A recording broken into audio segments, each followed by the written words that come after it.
Good afternoon, YouTube, or I should say good night, guys. What's going on? What's cracking? So today I've got a few parts that came in the mail and I need to fix my mic little dead cat thing. I hope that didn't interrupt the audio. I got a couple things in the mail here. It's time to drink an ice cold Keystone because it is Friday night as I'm recording this right now. But I did get a couple things in the mail I want to show you guys. So first thing up here, I'll go ahead and sit my beer down real quick. I've got a bunch of stuff from Supra. So what they sent me is 2 weighted shift knobs. When I mean weighted, these fucking things are heavy. I mean extremely heavy. I want to say these weigh at least a pound each, if not more than that. They are quite heavy.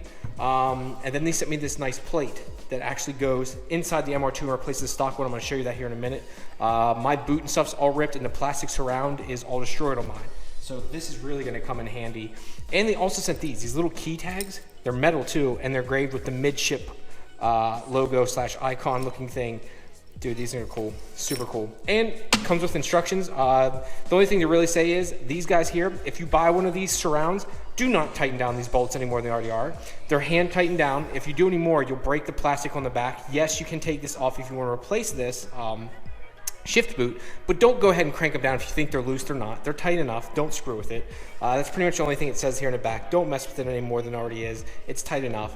But the only thing I can say is I'm going to throw this in. I'm going to put one of these shift knobs in the Supra since the thread pitch worked for both. In the MR2 though, I have a special shift knob coming for this car.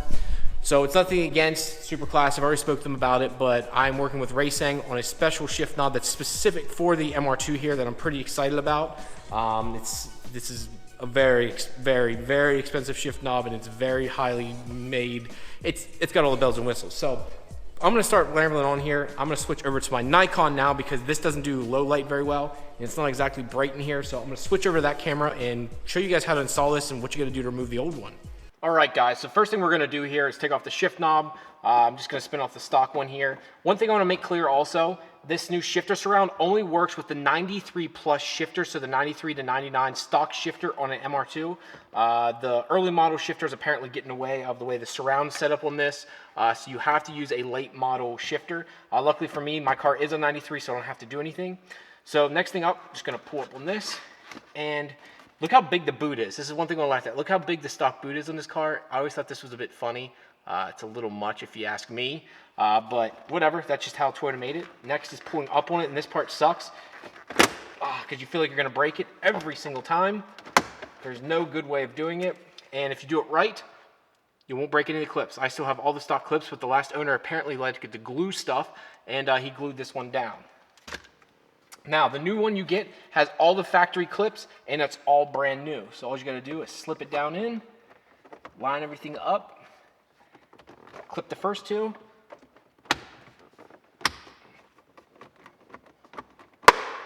and the back 2 are in. Now, next up, whoops, pull this down. Now that we got this all on, which that was stupid easy, I love stuff that just clips on and off. I'm gonna actually use one of their shift knobs for now until my new one gets in from Racing. So I'm gonna go ahead and take this and spin it on. Now this is the fun part, spinning the new shift knob on.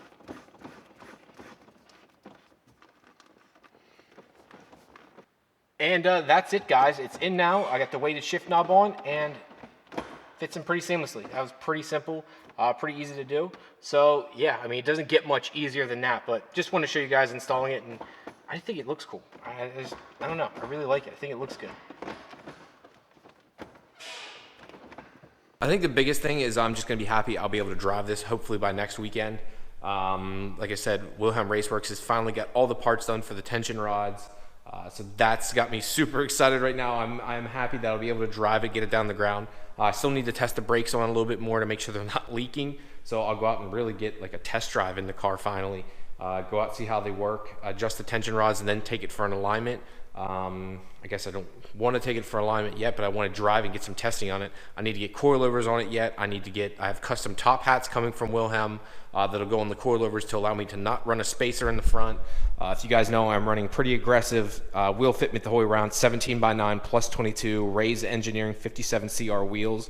The problem is with that, they stick out here in the front. I mean, you can see, I mean, they definitely poke or whatever. Now, I have a buddy who's running a 245. I'm running a 235, so I have a little bit more room. The problem is with my 235 tire is it's almost like an oversized 235 or whatever. I forget what the hell these kind of tires are called, but they actually stick out past the wheel. They're not a performance style tire like I thought they were, apparently. And I might have to actually sell these. They're not going to do me much good. And this side lighting sucks. Let's get over here, see if the lighting's a little bit better. There we go. You can see they kind of stick out past the lip, so that makes it look wider than what it really is too. This really should be sunken in more. It should have more room in the inside. There's a lot of factors going on here. It shouldn't be like this, but it is what it is. I'm just going to be excited to get out and drive the car and actually enjoy it. So yeah, we're getting there, one step closer. Oh, one other thing I kind of regret, but these things were leaking on me, so I don't want to take them apart as it is. I wanted to get these bad boys powder coated. I have powder coat for the blue brakes over there, for the TT brakes, to powder coat those. I should have used the excess I had and powder coated these the same color, because I think it really would have popped, and then just put a new Willwood decal on it. Because the black that's on here is kind of like a faint, fucking just really crappy black. It's like a really, really crappy black. Like, it's really blah. So I should have already taken them off and sent them in, but me being like, I worry too much, I didn't want to take them apart, then not be able to work. I'm already having some issues with them. I don't need to add to the issue. So I'm like, you know what, let's make sure it works first, and if I get them working right and they don't leak anymore, then I can take them off, say, next year, and I'll have some powder left over and powder coat on the same color. Or maybe I'll go a little bit not as crazy on this car, because the powder coat color I went with that is like off the charts, like woof, in your face kind of color. All right, guys, so now I'm over here. I'm trying to do a actual video for TCS right now, and Logan's here. Oh, look how cute he is. Sorry, Lil Xan's here. Tell me he doesn't look like Lil Xan. We'll comment down below. Does he not look like Lil Xan? Look at this. That motherfucker looks like a redneck version of Lil Xan. Look at him. See, he smiles all the goddamn time. But in all seriousness, the TCS shroud's up, and it all works. So if you guys want to see real quick, just go ahead and... This thing is loud as shit, by the way. Sounds like a fucking jet engine.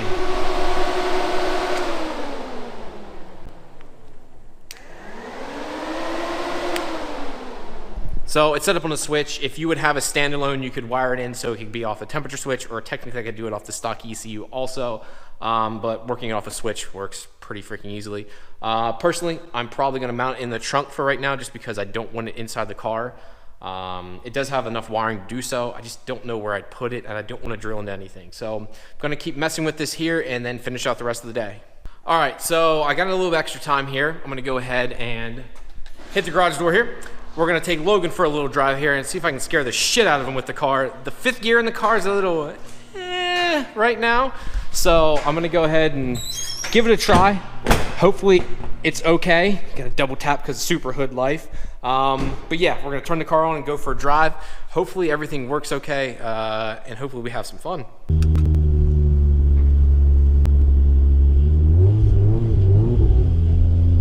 I told Logan I'd take him for a little drive, just a little one. Ready?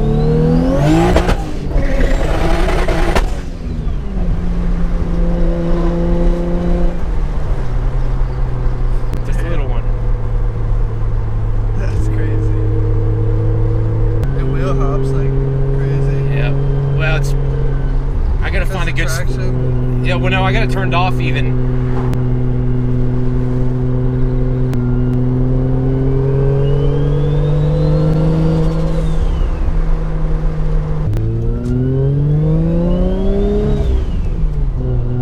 So, like, if I roll in a second, it'll just spin it. Every time. Yeah, if I don't have traction control, that's what it's gonna do. What's the now traction control's on? Now, if I put traction control on, and we're going uphill yet too. Now, this is traction control on. That traction control cutting that whole time, that popping noise, it's trying to cut power.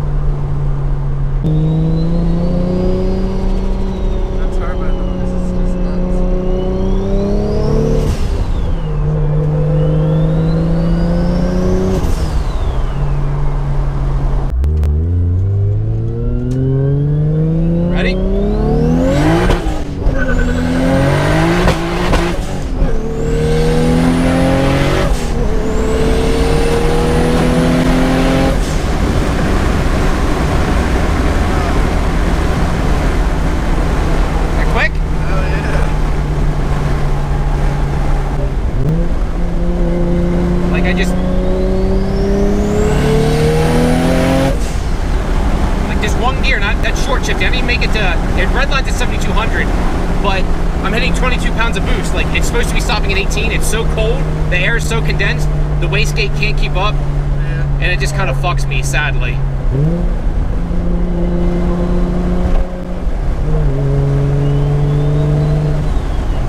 Guys, I wanted to mention too, Logan actually used to have an IS300, right? Yeah. And he had an R154 in his, but just like every R154, it failed. Yeah. And finally let go on him. Which, do you know what exactly happened to it, or what? One of the synchros actually broke off and grinded up in there. Because they're only single synchro. Yep, yeah, when I drained my oil, it was nothing but metal.